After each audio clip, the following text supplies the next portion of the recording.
Salam Bapak Ibu. Selamat Natal bagi kita sekalian. Puji syukur bahwa di dalam perkenaan Tuhan kita di tahun 2021 ini boleh kembali beribadah bersama, sekalipun tentunya tidak seperti tahun-tahun sebelumnya karena situasi dan kondisi yang masih terjadi di negeri kita, dan kita percaya bahwa Tuhan terus akan memulihkan keadaan dan situasi di negara kita dan terutama untuk kita sekalian. Mari kita merenungkan bagian firman Tuhan di dalam ibadah Natal pagi ini.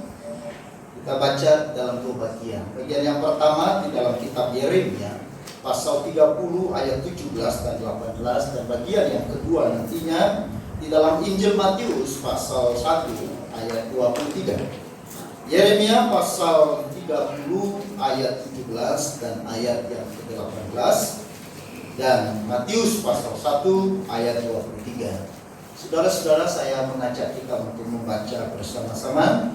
Kita baca dengan suara yang keras. 1, 2, 3. Sebab aku akan mendatangkan kesembuhan bagimu, aku akan mengobati luka-lukamu, demikian firman Tuhan. Sebab mereka telah menyebutkan engkau orang buangan, yakni sisa yang tiada seorang pun menanyakan. Beginilah firman Tuhan, sesungguhnya aku akan memulihkan keadaan kemah-kemah Yakub dan akan mengasihani tempat-tempat tinggalnya. Kota itu akan dibangun kembali di atas reruntuhannya, dan Uri itu akan berdiri di tempatnya yang asli. Bagian yang kedua di dalam Matius pasal 1 ayat yang ke-23. Kita akan baca bersama-sama. 1, 2, 3. Sesungguhnya anak darah itu akan mengandung dan melahirkan seorang anak laki-laki, dan mereka akan menamakan dia Immanuel, yang berarti Allah menyertai kita. Saudara-saudara yang dikasihi oleh Tuhan, berbahagialah kita yang pada pagi ini boleh beribadah bersama, bersukacita bersama, karena Tuhan masih memberi kita kesempatan sampai dengan saat ini untuk hidup, memberi kesempatan kepada kita untuk terus beriman di dalam Kristus yang menyelamatkan hidup kita. Saudara-saudara, kita adalah manusia yang telah jatuh ke dalam dosa dan telah kehilangan kemuliaan Allah. Kehilangan kemuliaan Allah menunjuk kepada putusnya relasi atau hubungan kita dengan Allah, sehingga menjadikan manusia atau kita menjadi seteru atau musuh Allah. Dosa menyebabkan damai sejahtera hilang dari hidup manusia. Dosa menyebabkan kejahatan mendominasi, menguasai kehidupan manusia. Dosa menimbulkan ketakutan, kekhawatiran, kecemasan, kegelisahan yang terus-menerus dalam hidup manusia, seperti yang terjadi ketika pertama sekali Adam dan Hawa jatuh ke dalam dosa. Alkitab mencatat Adam dan Hawa menjadi takut karena dosa. Orang yang takut, orang yang khawatir, orang yang tinggal dalam kegelisahan, tentunya dia tidak bisa mengerti arti dari kehidupan. Apa artinya saudara hidup tetapi engkau dikuasai oleh ketakutan, kegelisahan, kepanikan, kecemasan setiap hari? Apa artinya engkau punya segala sesuatu tetapi engkau dikuasai oleh kecemasan demi kecemasan? Apa artinya engkau punya jabatan yang tinggi tetapi engkau menjadi khawatir dan khawatir? Saudara-saudara, apa artinya engkau ada di tempat yang nyaman tetapi engkau tidak pernah mengerti apa itu yang disebut dengan damai? Engkau tidak pernah menikmati apa arti sebuah ketenangan. hari-harimu terus dihantui oleh kegelisahan. Saudara-saudara, itulah sebabnya ketika Tuhan Allah melihat keadaan itu di Taman Eden, tak kala Adam dan Hawa jatuh ke dalam dosa, maka Dia tidak membiarkan manusia dikuasai oleh ketakutan. Dia tidak ingin manusia dikuasai oleh kecemasan, kegelisahan, keresahan, kegalauan yang terus-menerus. Tuhan di dalam kasih-Nya, Dia datang mengambil alih ketakutan itu. Dengan Dia datang berjalan di dalam taman itu, dan kemudian berkata, Adam, Adam, di manakah engkau? Saudara-saudara yang dikasihi oleh Tuhan, itulah berita Natal. Amin. Itulah berita Natal. Allah mencari manusia, bukan manusia yang mencari Allah. Manusia tidak mungkin bisa menemukan Allah kalau bukan Allah yang menyatakan dirinya. Tidak mungkin seorang pun manusia bisa menemukan diri Tuhan kalau Tuhan tidak datang untuk mencari manusia. Saudara-saudara, ini adalah konsep di dalam keselamatan. Allah yang datang menyelamatkan manusia, bukan manusia yang datang menyelamatkan diri. Saudara-saudara, dosa membuat semua berkat dari Allah menjadi hilang. Dan kita tahu di dalam Kejadian pasal 3, karena dosa, bumi menjadi terkutuk, tanah menjadi terkutuk, laki-laki menjadi terkutuk, sehingga susah payahnya mencari rezekinya, mencari berkat, mencari kehidupan. Wanita menjadi terkutuk sehingga dia waktu melahirkan dia akan merasa sakit. Demikian juga dengan dia. Dosa menyebabkan kematian.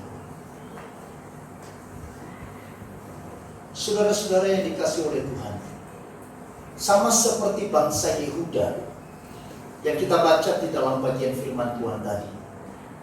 Karena pemberontakan dan ketidaktaatan mereka kepada Tuhan, akhirnya mereka dibuang ke Babilonia.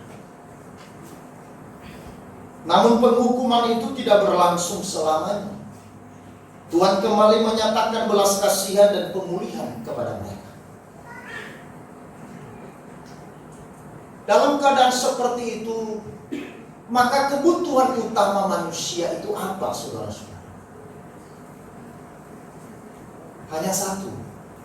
Kebutuhan utama manusia di dalam keadaan yang berdosa, di dalam keadaan yang dikuasai oleh dosa dan menyebabkan dia kehilangan sejahtera, kehilangan sukacita dan sebagainya. Manusia membutuhkan hidupnya dipulihkan. Amin. Manusia membutuhkan hidupnya dipulihkan. Dipulihkan dari dosanya, dipulihkan hubungannya dengan Tuhan, sumber kehidupannya dan berkat, dipulihkan hubungannya dengan sesama dan lingkungannya, dipulihkan dari kematian untuk menerima hidup yang kekal. Siapa yang memulihkan manusia? Ini menjadi pertanyaan. Siapa yang dapat memulihkan manusia? Apakah manusia bisa memulihkan sesamanya manusia? Tentu tidak. Manusia tidak dapat memulihkan atau menyelamatkan dirinya sendiri. Manusia tidak bisa menolong dirinya sendiri. Karena kita mengatakan semua orang telah berbuat dosa. Artinya tidak ada satupun manusia di dunia ini yang tidak berdosa, termasuk saya. Setuju? Wah, ini ternyata di sini ada yang tidak ada dosa.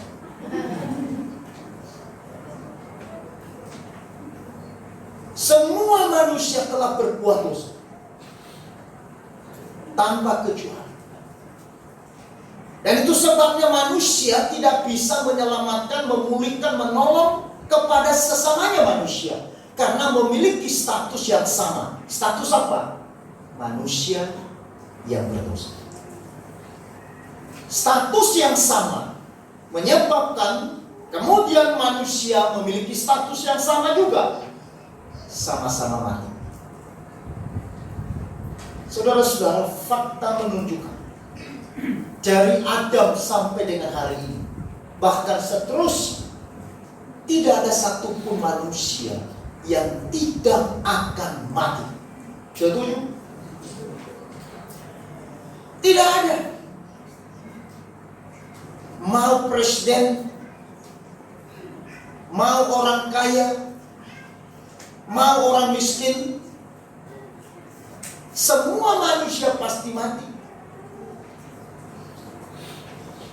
Ini menunjukkan saudara-saudara bahwa manusia telah berbuat dosa. Tidak ada satupun yang tidak berbuat dosa, karena semuanya mati.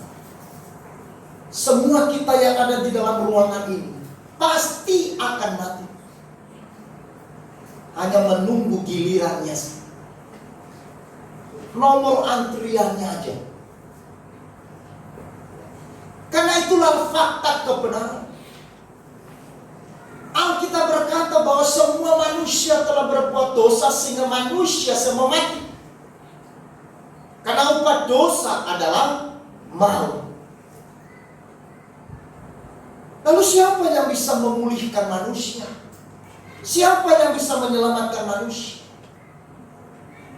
Yang bisa menyelamatkan manusia adalah Tuhan sendiri.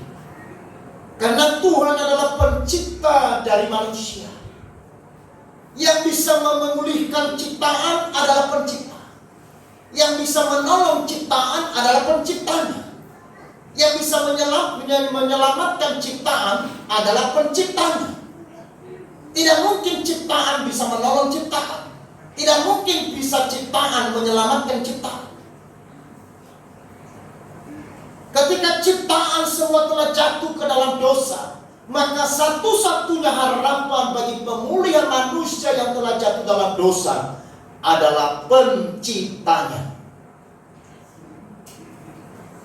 Itulah berita Natal.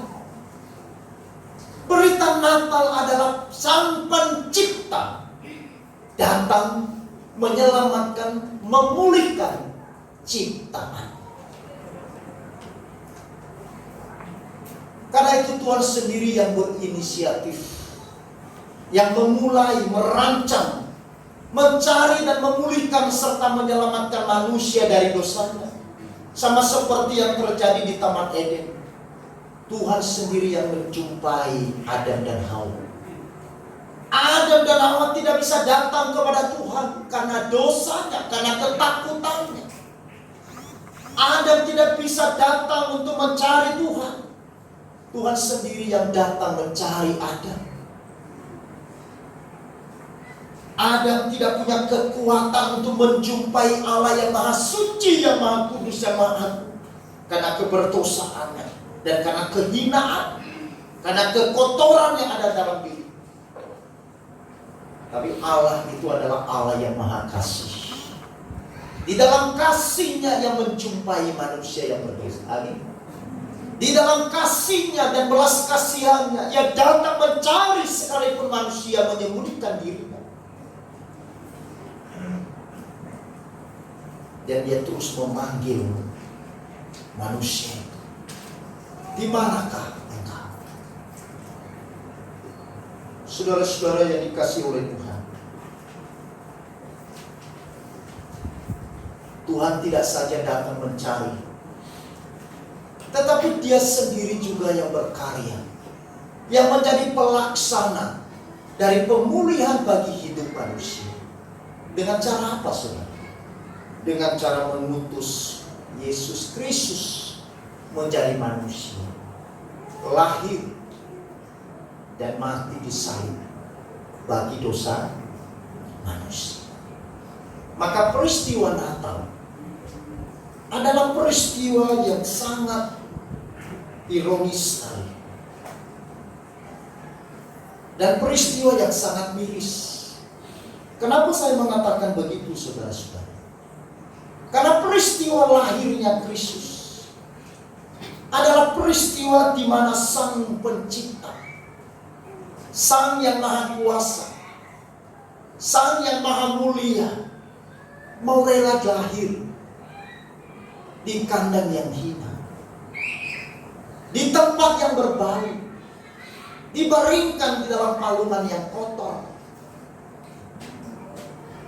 Itulah tempat yang disediakan bagi Dia untuk mencari dan memulihkan hidup kita. Dengan cara itu saudara dan saya dipulihkan oleh Tuhan. Ia harus merelakan dirinya menerima segala kehinaan, menerima segala kotoran yang dilimpahkan kepada dirinya karena keberdosan kita. Kristus didorong oleh kasih-Nya yang besar. Kristus didorong oleh kasih-Nya yang begitu ajaib, sehingga Dia tidak mau peduli harus lahir di mana. Dia hanya mau peduli anak-anaknya dipulihkan, manusia dipulihkan, manusia diselamatkan dari dosanya. Saudara-saudara, lalu apa tujuan Tuhan memulihkan kita? Ada dua, saudara. Yang pertama, supaya manusia kembali kepada posisinya yang semula. Tuhan memulihkan kita karena Ia memiliki tujuan supaya manusia kembali kepada posisinya yang semula. Dosa menyebabkan posisi manusia bergeser dari posisi yang semula. Dosa menjauhkan manusia dari tujuan Allah yang semula. Dosa menyebabkan manusia kehilangan kemuliaan Allah yang semula. Dosa menyebabkan manusia tergeser dari posisinya yang utama. Nah, saudara-saudara yang dikasihi oleh Tuhan, posisi manusia yang sebelumnya, pada saat Tuhan Allah menciptakan manusia, Dia ada pada posisi di tengah. Yang pertama adalah Tuhan, yang kedua adalah manusia, dan posisi di bawah manusia adalah ciptaan yang lain. Tapi ketika dosa hadir dalam kehidupan manusia, posisi manusia tergeser, bisa naik ke atas, bisa turun ke bawah. Dia naik ke atas karena dia ingin menyamai Tuhan. Dia ingin mengambil alih posisi Tuhan. Dia ingin menjadi manusia yang melebihi Tuhan. Dia ingin merampas kemuliaan Tuhan. Saudara-saudara, tetapi posisinya juga bisa ke bawah. Manusia lebih rendah dari ciptaan yang lain. Manusia lebih hina dari ciptaan yang lain. Ini posisi yang tidak benar. Maka peristiwa Natal adalah peristiwa mengembalikan manusia kepada posisinya yang semula, sehingga manusia hidup untuk memuliakan Tuhan. Sehingga manusia hidup di dunia adalah untuk meninggikan Tuhan. Dan manusia hidup di dunia untuk menjadi berkat, menjadi saksi bagi dunia. Dia tidak lagi mencari kemuliaan yang di bawah dirinya, Tetapi manusia ketika dia ada pada posisi yang benar, maka dia berarah memandang kepada Tuhan sebagai kemuliaan di dalam diri. Saudara-saudara, dosa menyebabkan manusia bergeser dari posisinya, sehingga manusia hari-hari ini tidak mencari kemuliaan di dalam Tuhan, tetapi mencari kemuliaan di bawah ciptaan manusia. Manusia mencari kemuliaan dirinya, manusia meninggikan dirinya dengan apa? Nilai benda, ciptaan yang lain, nilai yang fana, nilai dunia. Lalu nilai dunia, nilai yang fana, lalu dia berpikir bahwa nilai itu yang meninggikan, yang memuliakan diri. Saudara sudah pikir, ini betapa rendahnya manusia. Maka kalau saudara hidup mencari kemuliaan di bawah ciptaan manusia, yaitu kepada ciptaan yang lain, kepada sesuatu yang bersifat benda, kepada sesuatu yang bersifat fana, sesuatu yang bersifat sementara, nilai hidupmu begitu rendah. Saudara, Allah, manusia, dan ciptaan yang lain.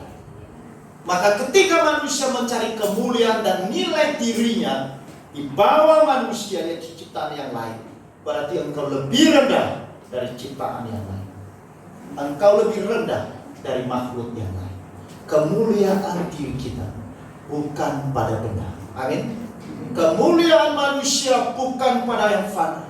Kemuliaan manusia bersumber kepada Allah, bersumber di dalam Tuhan yang memuliakan saudara dan saya. Maka peristiwa Natal adalah peristiwa di mana Tuhan memulihkan posisi itu, sehingga manusia dikembalikan kepada kemuliaannya semula yang diberikan kepada Adam di Taman Eden. Tetapi karena dosa, Adam dan Hawa mencari kemuliaan pada benda, pada buah, karena bisikan daripada iblis yang berkata, jikalau engkau makan buah, engkau akan sama seperti Allah. Manusia menginginkan dia sama seperti Allah, kalau bisa melampaui Tuhan. Ini dosa. Lalu kemudian Adam dan Hawa menghina dirinya. Karena apa? Karena menggunakan buah yang adalah ciptaan Allah untuk menaikkan derajat dan nilai diri. Saudara-saudara yang dikasihi oleh Tuhan, maka peristiwa Natal yang perlu kita renungkan itu apa? Apa yang kita cari dalam Natal ini? Bagaimana kita memaknai Natal ini? Natal bukan sebuah pesta. Natal bukan sebuah perayaan yang atau celebration yang wow. Bukan.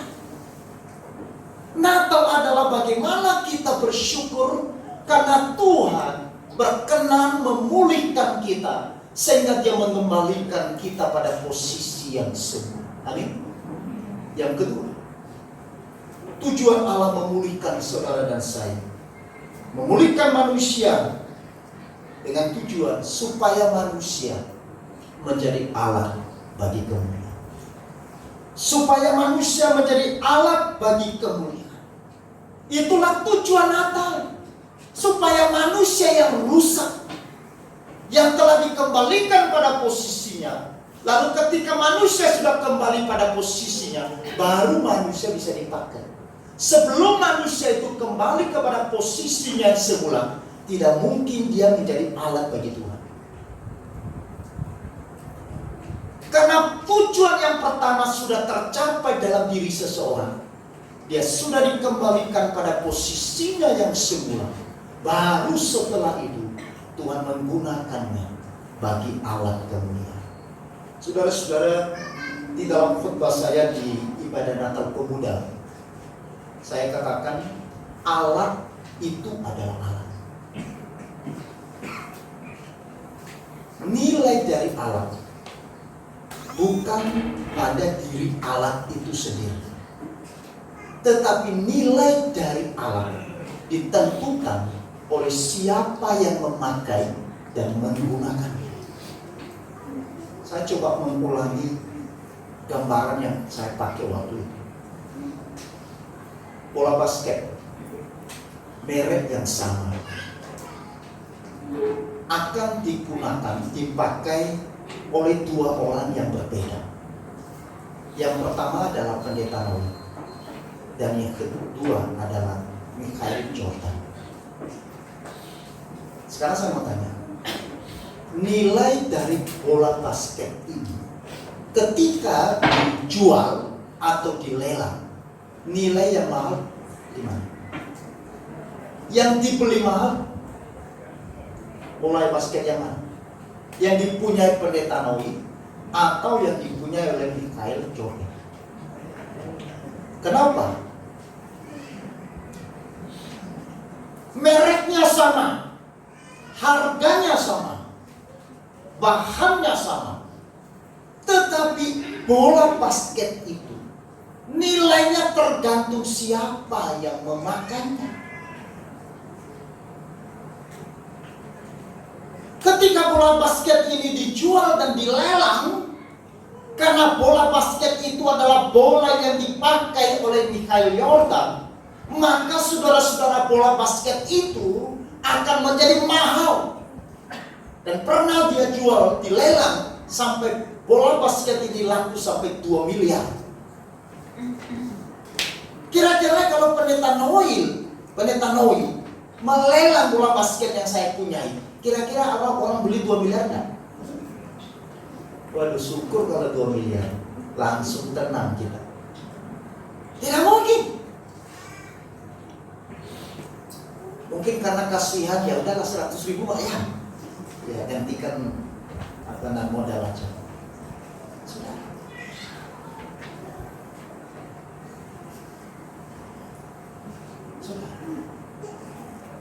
Tuhan memulihkan manusia, Tuhan memulihkan saudara dan saya, supaya saya dan saudara menjadi alat bagi kemuliaan Tuhan.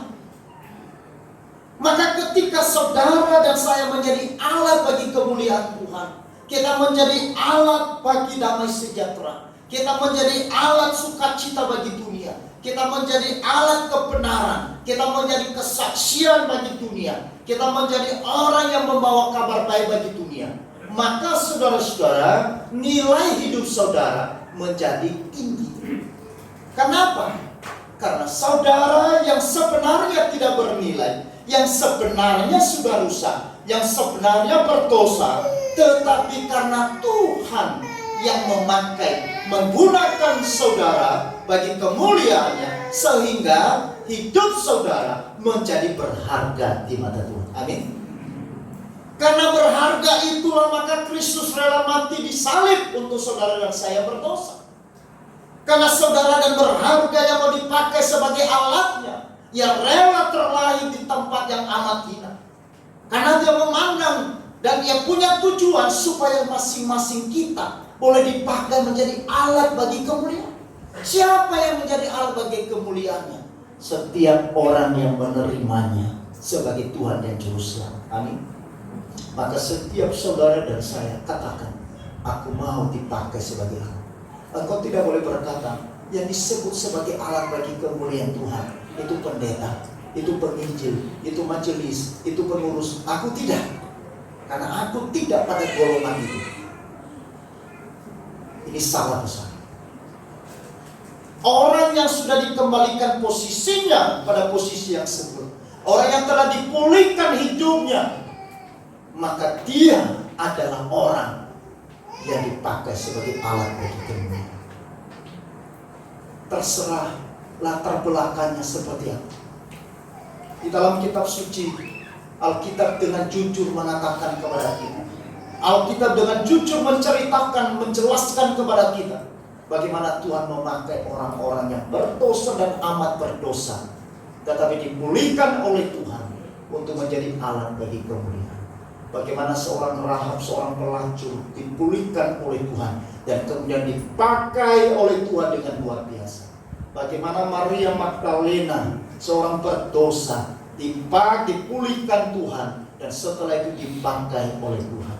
Bagaimana perempuan Samaria, perempuan yang berdosa, tetapi setelah dipulihkan oleh Kristus, maka dia dipakai menjadi alat bagi kemuliaan.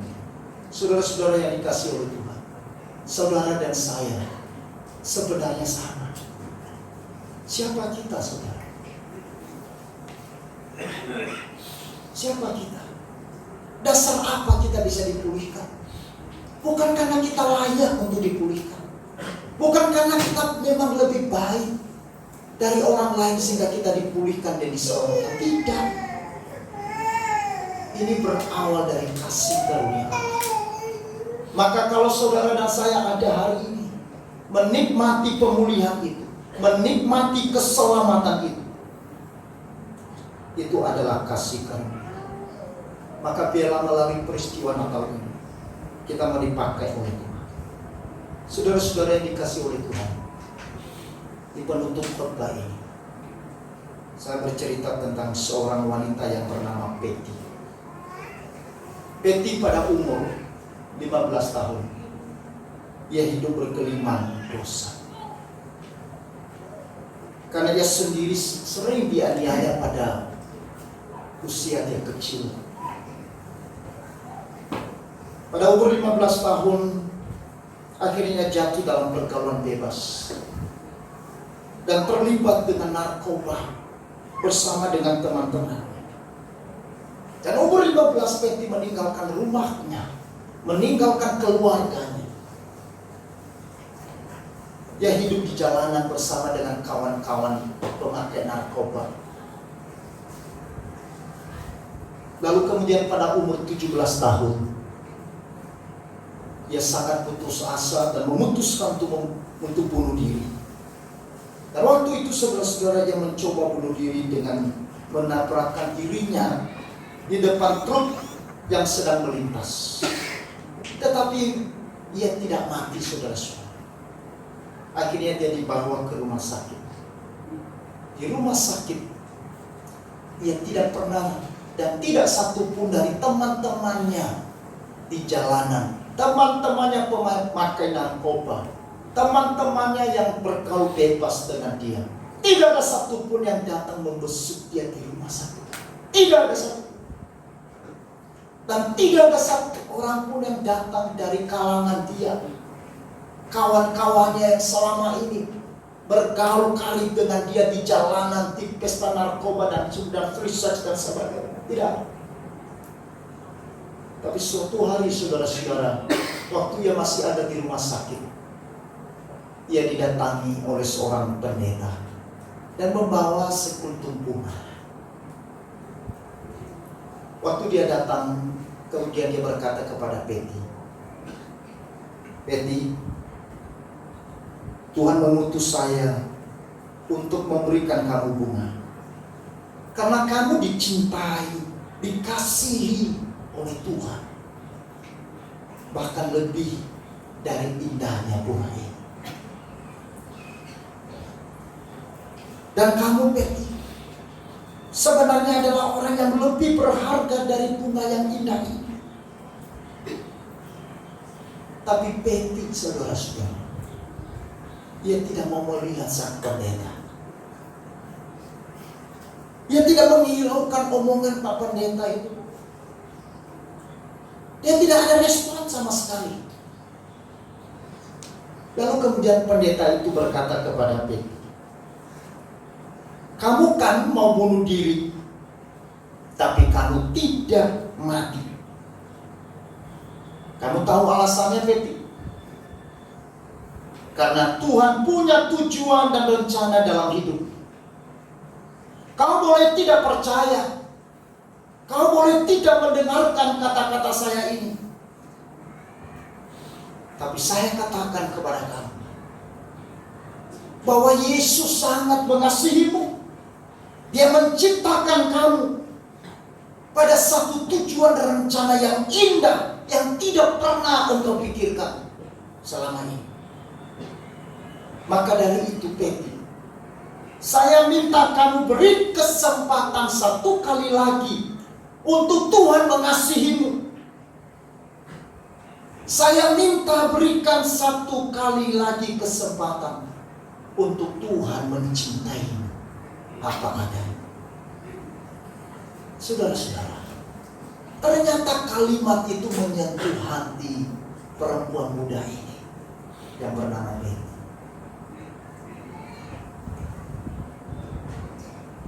Singkat cerita saudara-saudara, hari itu Betty diubah oleh Tuhan.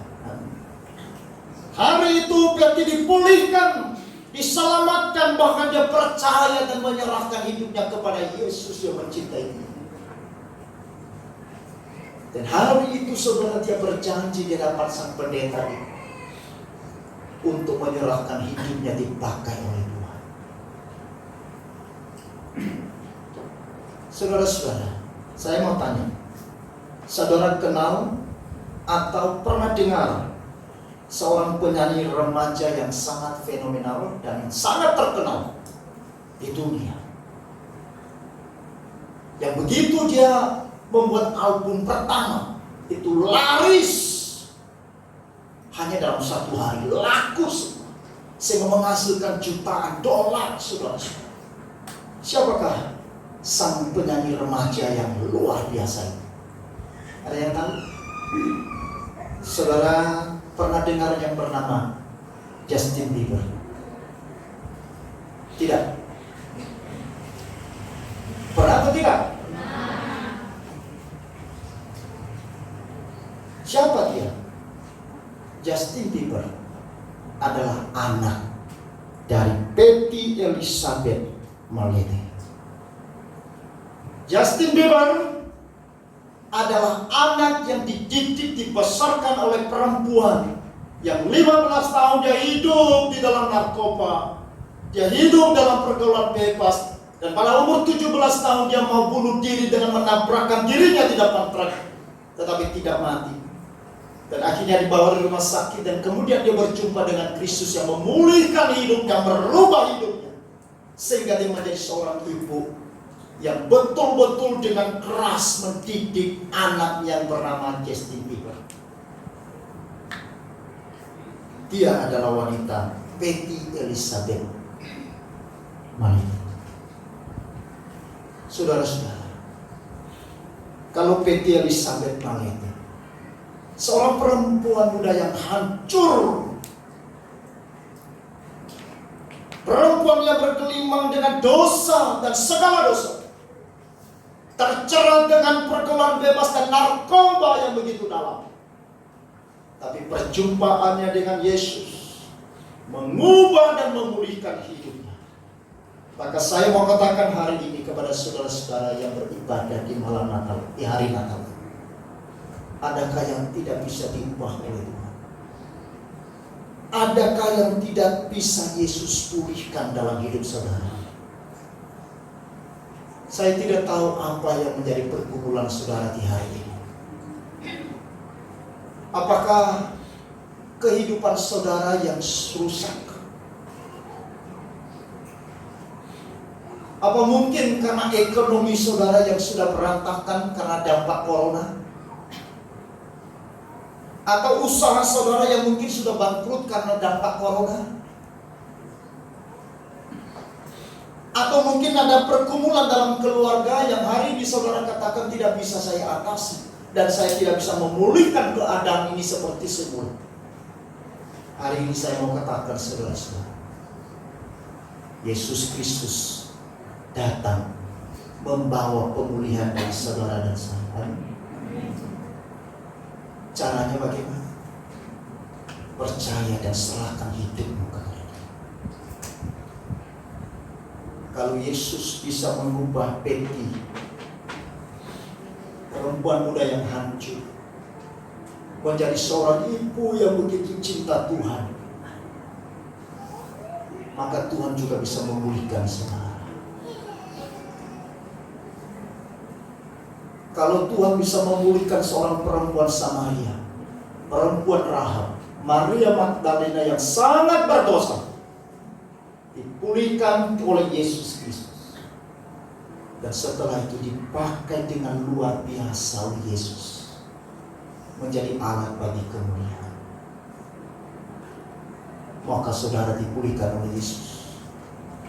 Maka saudara hari ini berkata, aku mau Yesus yang bernatal memulihkan hidupku saat ini. Ada pergumulanku yang saya tidak bisa atasi, tetapi saya percaya Tuhan adalah Tuhan yang tidak terbatas. Ada masalahku, kesulitanku yang tidak bisa saya pulihkan hari ini, karena kondisi yang begitu parah di negeri kami karena corona. Tapi hari ini aku datang membawa kepada Yesus untuk Dia pulihkan. Bahkan aku juga rindu mulai saat ini tidak hanya mau dipulihkan, tetapi rindu mau dipakai sebagai alat bagi kemuliaan Tuhan. Amin. Adakah saudara yang berkata demikian? Maka saudara yang beribadah di hari Natal ini menikmati pemulihan dari Tuhan. Tuhan memulihkan saudara. Dia memulihkan keadaanmu. Dia juga memulihkan jiwa. Dia juga memulihkan imanmu. Seperti yang dilakukannya kepada bangsa Yehuda. Dengan kasih dan kemurahannya, Dia memulihkan mereka, mengembalikan mereka kepada sumber berkat, mengembalikan mereka kepada sebuah damai sejahtera. Marilah rayakan Natal ini dengan hati yang mau dipulihkan oleh Tuhan, dengan hati yang mau percaya dan mau menjadi manusia yang menjadi berkat bagi sesama, bagi dunia, dimanapun engkau berada. Amin.